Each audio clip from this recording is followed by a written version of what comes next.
Transmission volume 0%. Good afternoon, and welcome to More Than Meets the Eye. I am your host, Blind Prime, and for today I have for you Transformers Generations Legacy Deluxe Class Kickback. Here he is, in all of his kicky glory. Yeah, this hot sauce has got some kick to it. That's right, kick it. Kick it good. Kick it up. You know you should. It's Kickback. Alright. Kickback is pretty nice deluxe. He does have some problems with the transformation and the beast mode, his insect mode, and I'm going to get into those when it's appropriate to get into them. Don't want to go too far over time today. I do want to talk about this guy's siege ports, which he has 10 of them, and his accessories, which he has 3 of them. So we'll talk about the accessories, and then the siege ports, and then the measuring. So accessories, he comes with this really nice Tommy gun. It's got a bit of a wider barrel than normal Tommy guns. And it's got a nice little ammo cartridge underneath it. Yeah, that little ammo drum, like Tommy guns have. That's a really cool Tommy gun. But on the back of it, we have a mystery. We got 2 half siege ports. Now, this is intriguing to me. I don't know why there are 2 half siege ports back here. It doesn't make any sense. And I think that this is a key to something else. Like, this is something, a piece of something bigger. And a lot of the Legacy line's giving me those hunches and those hints that down the road we're going to be getting more stuff that is supposed to combine together. And I can't wait to see what we're going to get out of this. I think that there's something big coming down the line that we're going to need a lot of these pieces from Legacy to actually accomplish. But, that's just my assumption on the matter. Alright, he also comes with these 2 Energon blades. Apparently they're made out of clear plastic. They kind of feel like they're made out of clear plastic. They're very lightweight, and they make the noise clear plastic makes. So there you go. And they do combine together, kind of. You can take, there's a male port and a female port on each of these, and you just have to line up the male and the female ports, and let's get that. No, wait, is that right? Did I do that right? There it is. And there you go. No, wait, did it wrong. Nope, did it wrong. Did it wrong. Did it right. All right, there it is. I did it right. And it makes this weird little double-handled big old Energon sword thing. I don't know what this makes. It's cool. And it's like the opposite of Darth Maul's lightsaber. It's got a handle on each side of the blade instead of a blade on each side of the handle. I think that's kind of neat. All right. Siege port wise, this guy's got 10. He's got 6 in his arms, the forearm, the hand, the shoulder.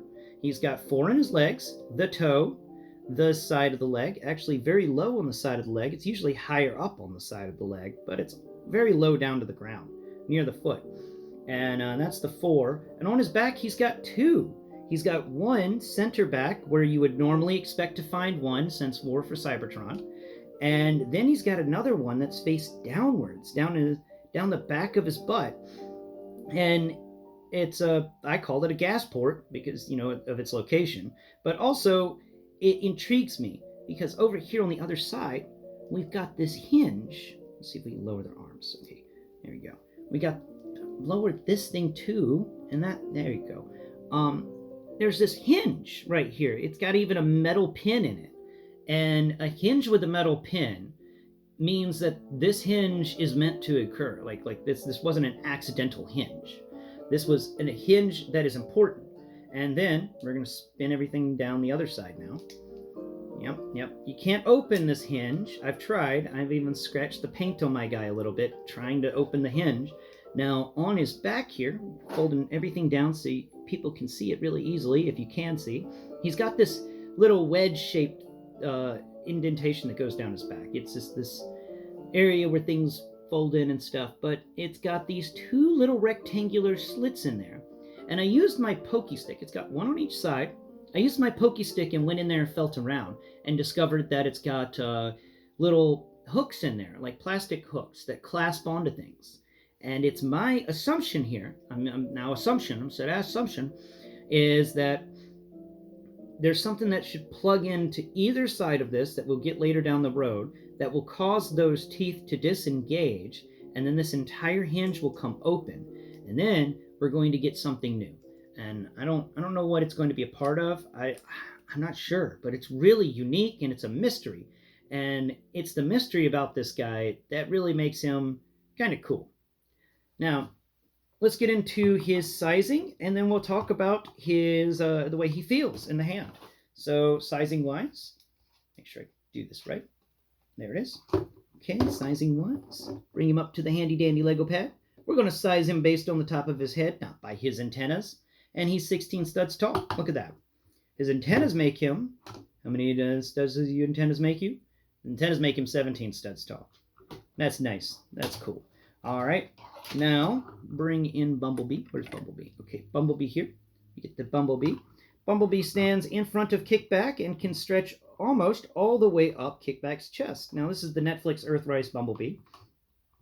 And he's the exact same size as Cliffjumper. So, if you don't have a Bumblebee and you want to do these measurements and you have a Cliffjumper, there you go. Or a Bugbite, or one of the other remolds of Bumblebee, like the Centurion and stuff like that. All right, here's a side-by-side comparison. Kickback can lay his arm across Bumblebee, and Bumblebee can, of course, if we raise Kickback's little thing there, Bumblebee can raise his arm and wrap it around Kickback's waist. Oh, look at that. They're just buddies. They're little buddies. It's too bad Bumblebee don't know he gets kicked, because that's what Kickback does. Kickback kicks things. All right.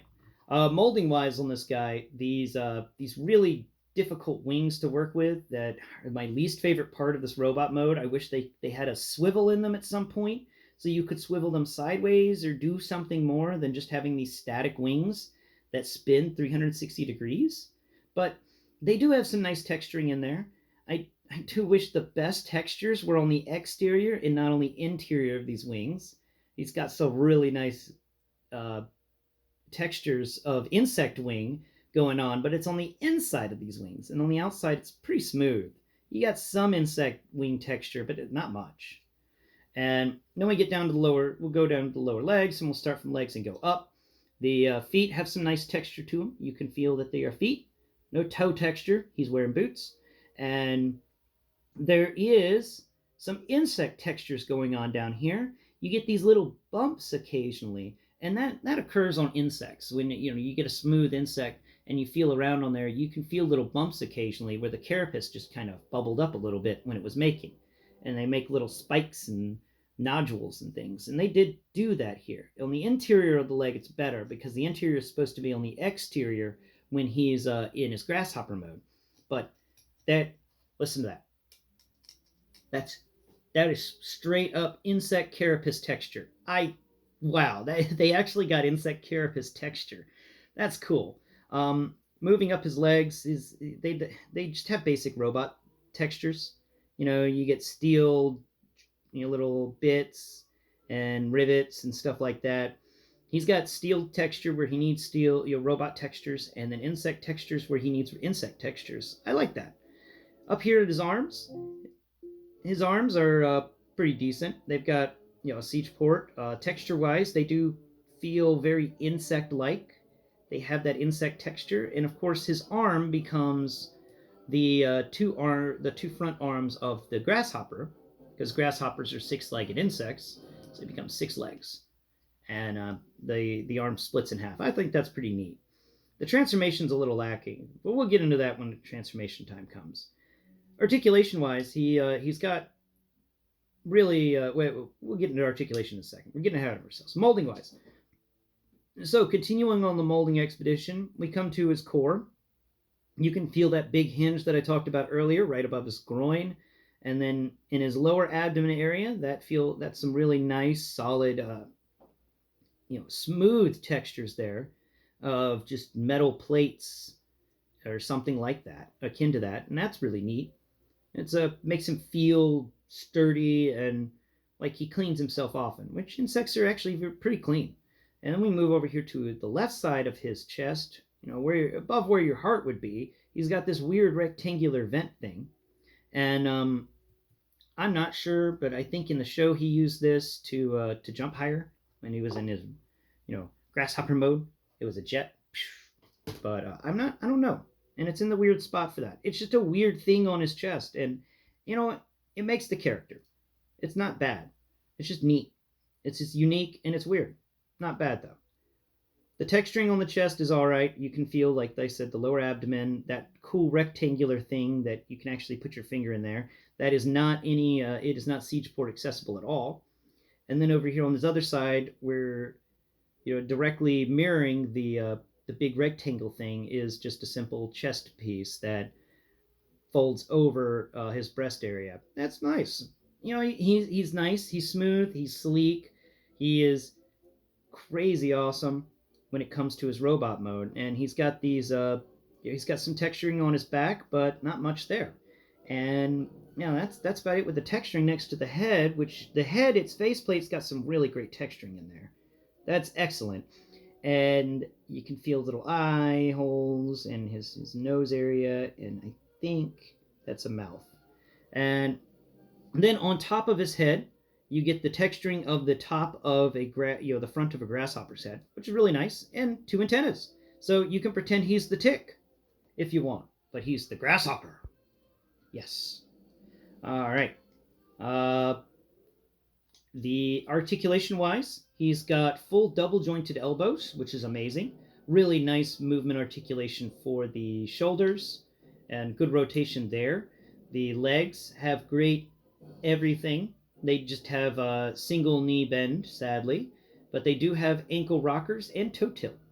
But and the waist is about the same as normal. And when you move these wing bits out of the way, the waist can spin 360 degrees. Yay! But these weird wing bits do throw me off because they're on a 360-degree hinge. They just spin statically in a circle around the arm or around the shoulder socket. So you can point them, you have them over his shoulder, pointed forward, so he can just kind of bend forward and stab something. Bend forward and stab something. But for the most part, I just keep them in the back. And they are my least favorite part of this guy. I wish they'd given us some sort of swivel hinge there so you could fold these wings down. Now, Kickback is a character I don't know much on. I do not know much about Kickback, except that he's one of the Insecticons, and he enjoys eating metal. He just absolutely loves eating metal. That's what they enjoy eating, and that's why the Autobots don't like him too much, and why Megatron keeps them from, overpopulating, because they just consume all the metal in the world. And that wouldn't be good for Megatron either. Anyway, guys, this has been my review on Kickback. Tune in next time where we will be talking about Kickback's transformation and Kickback's alternate mode, his insect mode. Would you call that a beast mode? I'll call it a beast mode. His beast mode, his grasshopper mode. And I'll talk to you about those two ones. And that's it for today. I hope you've enjoyed the show. Please, go below, like, subscribe, share, make a comment, tell me about something, tell me about a dream you had. I don't care. Just make a comment. Talk to me, guys. I enjoy talking to you. So I hope you enjoyed talking to me. And I hope you enjoyed listening to me today. Now, go out there and have some fun. Until next time.